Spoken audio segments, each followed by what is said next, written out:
Item ಯಾವುದೇ ಇರಲಿ try ಮಾಡಿ ಆಚಿ ಚಿಕನ್ ಮಸಾಲಾ. ಆಚಿ ಚಿಕನ್ ಮಸಾಲಾ. ಸುಮಾರು ಜನ ಮಾತಾಡೋದು ಹೆಂಗಂದ್ರೆ ಯಾರ ಅಕ್ರಮದಲ್ಲಿ ಜಾಸ್ತಿ ಭಾಗ್ಯ ಆಗ್ತಾರೋ, ಯಾರು ಹಫ್ತಾ ವಸೂಲಿ ಜಾಸ್ತಿ ಮಾಡ್ಕೊಂಡು ಬರ್ತಾರೋ, ಎಲ್ಲಿ ದುಡ್ಡನ್ನು ಜಾಸ್ತಿ ತರ್ತಾರೋ ಅಂತ ಅಧಿಕಾರಿಗಳು ಬೇಕು ಅಂತ ರಾಜಕಾರಣಿಗಳು ಹೇಳ್ತಾರೆ.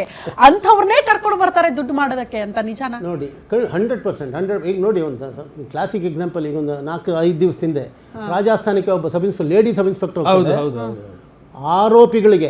ಆರೋಪಿಗಳು ನಿಮ್ಗೆ ಸಹಾಯ ಮಾಡ್ತೀನಿ ಅಂತ ಶೀಟ್ 2 lakhs 2 ಲಕ್ಷ ಲಂಚ ಇಸ್ಕೊಂಡಿದ್ದಾರೆ. 2 ಲಕ್ಷ. ಅದನ್ನೇ ಹೇಳ್ತಾ ಇದ್ದೀನಲ್ಲ, ಯಾಕೆ ನಮ್ಮ ಹಿರಿಯ ಅಧಿಕಾರಿಗಳು ಹಿಂದೆ ಎಲ್ಲ ನಮಗೆ ಒಂದು ಚಾರ್ಜ್ ಮೆಮೊ ಸೆಕ್ಷನ್ ರೂಲ್ 7 ಕೊಡ್ತೀನಿ ಅಂದರೆ ನಾವು ನಡುತ್ತಿದ್ವಿ. ಚಾರ್ಜ್ 6 ಅಂದರೆ ಸಸ್ಪೆಂಡ್ ಮಾಡಿ ಆಮೇಲೆ ಚಾರ್ಜ್ 6 ರೂಲ್ 6 ಚಾರ್ಜ್ ಮೆಮೊ ಕೊಡ್ತಿದ್ರು. ಈಗ ಅದಕ್ಕೆ ಬೆಲೆನೇ ಇಲ್ದಂಗೆ ಆಗೋಗ್ಬಿಟ್ಟಿದೆ. ಈಗ ಆ ಒಂದು ಒಬ್ಬ ಲೇಡಿ ಸಬ್ ಇನ್ಸ್ಪೆಕ್ಟ್ರು ಕಳ್ಳರಿಗೆ, ಅಪರಾಧಿಗಳಿಗೆ ನಿಮಗೆ ಸಹಾಯ ಮಾಡ್ತೀನಿ ಅಂತ 2 ಲಕ್ಷ ರೂಪಾಯಿ ಡಿಮ್ಯಾಂಡ್ ಮಾಡ್ತಾರೆ ಅಂದರೆ ನಮ್ಮ ವ್ಯವಸ್ಥೆ ಎಲ್ಲಿಗೆ ಹೋಗಿದೆ? ಅಲ್ಲ, ತಗೊಂಡಿದ್ದಾರೆ ಆಲ್ರೆಡಿ. ಅಲ್ಲಲ್ಲ, ಅದನ್ನೇ ನಮ್ಮ ವ್ಯವಸ್ಥೆ ಯಾವ ಮಟ್ಟಕ್ಕೆ ಹೋಗಿದೆ? ಅವ್ರನ್ನ ಯಾಕೆ ಡಿಸ್ಮಿಸ್ ಮಾಡ್ತಾ ಇಲ್ಲ? They should be dismiss from service. ಇದು ನಮ್ಮ ವ್ಯವಸ್ಥೆ ಒಳಗೆ ಏನಾಗಿದೆ, ಪೊಲಿಟಿಷಿಯನ್ಸ್ಗೆ ಅಂಥವರೇ ಬೇಕಾಗಿದೆ, ನಮ್ಮ ಸೀನಿಯರ್ ಆಫೀಸರ್ಸ್ಗೆ ಅಂಥವರೇ ಬೇಕಾಗಿದೆ. ಅದನ್ನು ಈಗ ನಮ್ಮ ಕಾಲದಲ್ಲಿ ಹಂಗಿರಲಿಲ್ಲ. ನಾವು ಏನೇ ಮಾಡಿದ್ರೂ ಮಾನವೀಯ ಮೌಲ್ಯಗಳ ದೃಷ್ಟಿಯಿಂದ ಒಂದು ಸಮಸ್ಯೆಯನ್ನು ನೋಡ್ತಾ ಇದ್ವಿ, ಧರ್ಮದ ಆಧಾರದ ಮೇಲೆ ಸಮಸ್ಯೆ ನೋಡ್ತಾ ಇದ್ವಿ. ಸೊ ಆ ನಮ್ಮಲ್ಲಿ ಆ ಮಾನವೀಯ ಮೌಲ್ಯಗಳು ಬಂದಾಗ ಆಟೋಮೆಟಿಕ್ಕಾಗಿ ನಾವು ತಪ್ಪು ಹೆಜ್ಜೆ ಇಡೋದಿಲ್ಲ. ನಾವು ಕರೆಕ್ಟಾಗಿ ಯಾವುದೇ ಒಂದು ಸ್ಪಾಟ್ಗೆ ಹೋದರೆ, ಒಂದು ಸಣ್ಣ ಎಕ್ಸಾಂಪಲ್ ಹೇಳ್ತೀನಿ. ನಾನು ಹೆಬ್ಬೂರಿನಲ್ಲಿ ಸಬ್ ಇನ್ಸ್ಪೆಕ್ಟರ್ ಆಗಿದ್ದೆ. ಪ್ರತಿ ವರ್ಷ ಒಂದು 4 ಮರ ದೊಡ್ಡಪ್ಪ ಚಿಕ್ಕಪ್ಪನ ಮಕ್ಕಳು ಜಗಳ ಆಡ್ಕೊಂಡು ಪ್ರತಿ ವರ್ಷ ಸ್ಟೇಷನ್ಗೆ ಬರೋರು. ಏನು ಅಂದರೆ 4 ಮರ ಗೆನ್ಮೆ ಮೇಲೆ, ಅಂದರೆ ಅವ್ರಿಗೆ ಸೇರೋ ಬಂತು. ಪ್ರತಿ ವರ್ಷ ಹೊಡೆದಾಟ, ಪ್ರತಿ ವರ್ಷ ಪೊಲೀಸ್ ಸ್ಟೇಷನ್ಗೆ ಬರೋದು, ಕೇಸ್ ಹಾಕೋದು, ಇದು ಮಾಡೋದು, ಹಿಂಗೆ ಮಾಡ್ತು. ಸರಿ, ನಾನು ಅಲ್ಲೋದೆ. ನಾವು ಹೆಂಗೆ ಅದನ್ನು ಹೇಗೆ ತಗೊಳ್ತೀರಿ ಅಂತ. ನಾನು ಸಾಮಾನ್ಯವಾಗಿ ನೋಡಿ, ಈ ನಾವು ಪೊಲೀಸ್ ಆಫೀಸರ್ಸ್ಗೆ ನಮಗೆ ದೇವರು ನಮಗೆ ಧರ್ಮದತ್ತವಾಗಿ ಅಥವಾ ನಮ್ಮ ಹುದ್ದೆಗೆ ದತ್ತವಾಗಿ ಎಂಥ ಅಧಿಕಾರ ಕೊಟ್ಟಿರ್ತಾರೆ ಅಂದರೆ, ಎಷ್ಟೋ ಸಾರ್ತಿ ನಾವು ಅಲ್ಲಿ ಜುಡಿಷಿಯಲ್ ಆಫೀಸರ್ಸಾಗಿ ಕೆಲಸ ಮಾಡ್ತೀವಿ, ಆಮೇಲೆ ಅಲ್ಲಿ ಅಡ್ಮಿನಿಸ್ಟ್ರೇಟಿವ್ ಎಕ್ಸಿಕ್ಯೂಟಿವ್ ಆಫೀಸರ್ಸಾಗಿ ಕೆಲಸ ಮಾಡ್ತೀವಿ. ಹೋದೆ, ಊರಿನಲ್ಲಿ ಎಲ್ಲರನ್ನೂ ಕುಂಡ್ರಿಸ್ಕೊಂಡೆ, ನ್ಯಾಯ ಮಾಡಿದೆ. 2 ಪಾರ್ಟಿಯವರು ಒಪ್ಪಲಿಲ್ಲ ಅದನ್ನು. ಇದನ್ನು ನೀವು ತಗೊಳ್ರಿ, ಅದನ್ನು ನಾವು ತಗೊಳ್ರಿ, ಇದು ಮಾಡಿರಿ ಅಂದರೆ ಒಪ್ಪಲೇ ಇಲ್ಲ. ನಾನೇನು ಮಾಡಿದೆ ಗೊತ್ತಾ? ನೋಡಪ್ಪ, ನಿನಗೂ ಬೇಡ ಅವ್ರಿಗೂ ಬೇಡ, ಇಲ್ಲಿ ಏನಿದೆ ಅಂತ ಹೇಳಿದೆ. ಸ್ಕೂಲ್ನಲ್ಲಿ ಬೆಂಚು ಕುರ್ಚಿ ಇರಲಿಲ್ಲ. ನಾನು ನೋಡಪ್ಪ ಅದನ್ನು ಮಾರಿಬಿಟ್ಟು ಅದನ್ನು ಸ್ಕೂಲಿಗೆ ಮಕ್ಕಳಿಗೆ ಟೇಬಲ್ಲು ಕುರ್ಚಿ ಮಾಡಿಸ್ಕೊಡ್ತೀನಿ ಅಂತ ಹೇಳಿದೆ. ಇಬ್ಬರು ಒಪ್ಕೊಂಡ್ರು. ಆ ಟೇಬಲ್ ಕುರ್ಚಿಗೆ ಇವತ್ತೂ ಅವ್ರ ಹೆಸರೇ ಹಾಕ್ಸಿದ್ದೀನಿ. ಆ 2 ಪಾರ್ಟಿಯವ್ರ ಹೆಸರು ಬರೆಸಿ ಅದನ್ನು ಮಾಡಿಸ್ಕೊಟ್ಟಿದ್ದೀನಿ. ಅದೇ ಇದು ಲಿಮಿಟ್ಸ್ ಅಲ್ಲೇ ಅದನ್ನು ಸರಿ ಮಾಡೋ ಕೆಲಸಗಳಾಗ್ಬಿಟ್ರೆ ಇಷ್ಟೆಲ್ಲ ತಾರ್ಕ. ಖಂಡಿತ.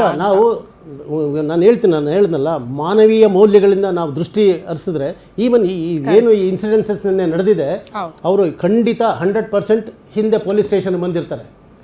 ಈ ನಮ್ಮ ಪೊಲೀಸವ್ರು ಏನಾಗಿದೆ, ನೀವು ಏನೇ ಬರಲಿ, ಏನೇ ಸಮಸ್ಯೆ ಇರಲಿ, ಫಸ್ಟ್ ದುಡ್ಡು ಬೇಕೀಗ. ದುಡ್ಡು ಬೇಕು ಅವ್ರಿಗೆ.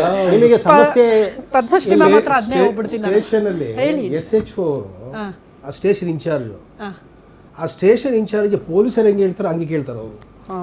ಈ every police station robbery centre. ಆಮೇಲೆ ಹೈಯರ್ ಆಫೀಸರ್ಸು ಪ್ರತಿ ವಾರ, ಪ್ರತಿ ತಿಂಗಳು ಒಂದು 15 ದಿವಸ 20 ದಿವಸಕ್ಕೆ ಮಫ್ಟಿಲ್ ಬಂದು ಚೆಕ್ ಮಾಡಿದಾಗ ಪ್ರತಿಯೊಂದು ಗೊತ್ತಾಗಿರೋ ಹೋಗೋದೇ ಇಲ್ಲ ಅವರು. ನಮ್ಮ ಕಾಲದಲ್ಲೆಲ್ಲ, ನಮ್ಮ ಕಾಲಘಟ್ಟದಲ್ಲಿ, ನಾವು ಸರ್ವಿಸಲ್ಲಿ ಇರಬೇಕಾದ್ರೆ ಟೇಕ್ ಫಾರ್ ಹಲವಾರು ಗುರುಪ್ರಸಾದ್ ಇರ್ಬೋದು, ಶಂಕರ್ ಬಿದ್ರಿ ಅವರು, ಇವರೆಲ್ಲ ಏನು ಮಾಡೋರು, ಪ್ರತಿ ತಿಂಗಳು ಈ ತಿಂಗಳು ನೀನು ಏನೇನಪ್ಪ ಕೆಲಸ ಮಾಡಿದ್ಯಾ, ಎಷ್ಟು ಜನ ಅರೆಸ್ಟ್ ಮಾಡಿದ್ಯಾ, ಎಷ್ಟು ಜನ ಇದನ್ನು ಮಾಡಿದ್ಯಾ, ಎಷ್ಟು ಕೇಸಸ್ ಪತ್ತೆ ಮಾಡಿದ್ಯಾ, ಎಷ್ಟು ರಿಕವರಿ ಮಾಡಿದ್ಯಾ, ಅದನ್ನೆಲ್ಲ ಲೆಕ್ಕ ಒಂದು ಶೀಟ್ನಲ್ಲಿ ಗುರುತಾಕ್ಸೋರು. ವರ್ಷದ ಕೊನೆಯೊಳಗೆ ನೋಡಿ, ಇಷ್ಟು ಕೇಸು ನೀನು ಪತ್ತೆ ಮಾಡಿದ್ಯಾ, ಇಷ್ಟು ಜನ ಅಪರಾಧಿಗಳನ್ನ ಹಿಡಿದಿದ್ಯಾ, ಇಷ್ಟು ಮರ್ಡರ್ ಕೇಸ್ ಡಿಟೆಕ್ಟ್ ಮಾಡಿದ್ಯಾ, ಇಷ್ಟು ರಾಬರಿ ಕೇಸ್ ಮಾಡಿದ್ಯಾ, ಇಷ್ಟು ಡಕೈಟಿ ಕೇಸ್ ಪತ್ತೆ ಮಾಡಿದ್ಯಾ ಅಂತ ಅವ್ರು ಸ್ಟ್ಯಾಟಿಸ್ಟಿಕ್ಸ್ ಬರೀ ಒಂದು ಶೀಟ್ನಲ್ಲಿ ಮಾಡ್ಕೊಂಡ್ರು. ಆ ಬೇಸ್ ಮೇಲೆ ನೀನು ನೆಕ್ಸ್ಟ್ ನೋಡೋಣ, ನೀನು ಇಂಥ ಪೊಲೀಸ್ ಸ್ಟೇಷನ್ ಕೊಡ್ತೀನಿ, ನೀನು ಅದರಲ್ಲಿ ಹ್ಯಾಂಡಲ್ ಮಾಡ್ತೀರಾ.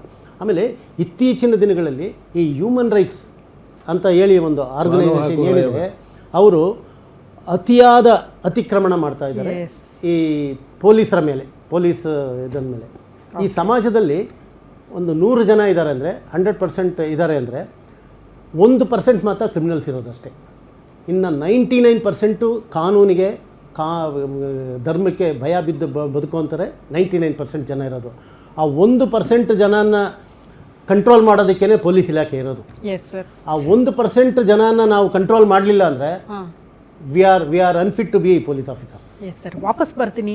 ಸರ್ ಹೇಳ್ತಾ ಇದ್ರು ಈಗ ಹೆಣ್ಣು ಮಕ್ಕಳಿಗೆ ಅಂತ ಒಂದಷ್ಟು ಕಾನೂನು ಬಂದಿದೆ, ಆ ಕಾನೂನನ್ನ ಸದುಪಯೋಗ ಪಡೆದುಕೊಳ್ಳೋದಕ್ಕಿಂತ ದುರುಪಯೋಗ ಪಡೆದುಕೊಳ್ಳೋರ ಸಂಖ್ಯೆ ಜಾಸ್ತಿ ಆಗ್ತಾ ಇದೆ ಅಂತ. ಸುಮ್ಮನೆ ಬಂದು ನಮಗಿರುವಂತಹ ಕಾನೂನು ಇದೆಯಲ್ಲ ಅದಕ್ಕಂತೆ ಸಂಬಂಧಪಟ್ಟಂತೆ ಕೇಸ್ಗಳನ್ನು ದಾಖಲು ಮಾಡೋದು, ಇದರಿಂದ ರೊಚ್ಚಿಗೆಬ್ಬಿಸೋ ಕೆಲಸಗಳಾಗ್ತಾ ಇದೆ ಕೆಲವರನ್ನ ಅಂತ. ಕಾನೂನನ್ನ ದಯವಿಟ್ಟು ಗೌರವ ಕೊಡಿ, ಇರುವ ಕಾನೂನುಗಳನ್ನು ಸದುಪಯೋಗ ಪಡ್ಕೊಳ್ಳಿ, ಆದರೆ ದುರುಪಯೋಗ ಬೇಡ ಅನ್ನೋದು ಒಂದು. ಜೊತೆಗೆ ಮನಸ್ಸನ್ನು ಕಂಟ್ರೋಲ್ ಮಾಡೋದು ಹೇಗೆ?